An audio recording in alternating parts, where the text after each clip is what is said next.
Jungle Bob here. Today we're going to be working on this X-Mark Laser Z with the, it's got a Kohler cv742 on here. We have an issue with the charging system, so I'm going to try to show you guys how to test this charging system as best as I can.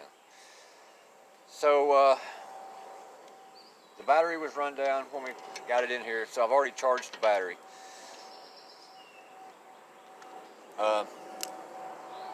So first thing we want to do is check our battery, of course, which I said it's already charged, and it's reading about, I don't know, 12.7, 12.8 volts. And what we have here, first thing, let's just go through how the system works. Underneath this cover here, underneath the flywheel, there's a stator, right? All right. And coming from the stator are these two white wires right here that go to this thing. It's called a rectifier. All right. And then you have a little blue wire in the middle here that comes out and runs back around to the other side, and eventually it ends up at the ignition switch. So first thing we want to do is check and make sure that this rectifier is grounded.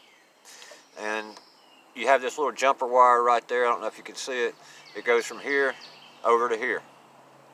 Now, you don't want to test for ground on this side of it. You want to test on this side. So what I'm going to do is just put my ohms meter on there, and you'll hear the beep. I'm going to put one probe on this base here and one on this screw.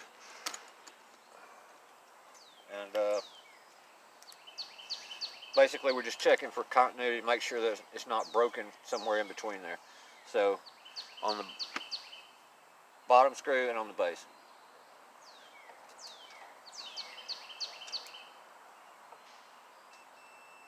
I don't know if you can hear it, but my meter's beeping. So we've got good ground there. Also, we can check it from the battery cable to this base.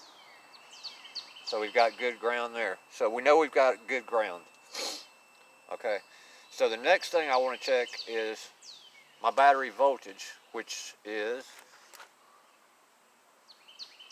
let me go back to volts, DC. You want to check for DC right here. So it's dropped a little bit. We're showing 12.43, but I need to put a better charge on it. But still, for this purpose, for this test, it's fine. So, but you should have the same reading as well within a volt or two from this middle where the blue wire hooks up, and you can test it right here on this post from there to your ground on the battery, or you can check it from anywhere that's grounded, your engine, whatever. But I just go to the battery, and you can see it's giving me a crazy reading, like 389.4. So obviously that's not right. We should have a straight, like 12.7 volts, 12.6 volts from here to there. All right. So to also, at the same time, we need to check our stator to make sure we're getting the right AC volts coming out. And to do that, you just put your two leads, set your multimeter to AC volts, and crank your engine up and put it up at full throttle. And you should be somewhere between 40 and 50 AC volts when your probes are on these two white wires. So let's do that. If it'll crank. May not crank.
40, so that was right around 44 AC volts coming out of the stator. So we know the stator's working.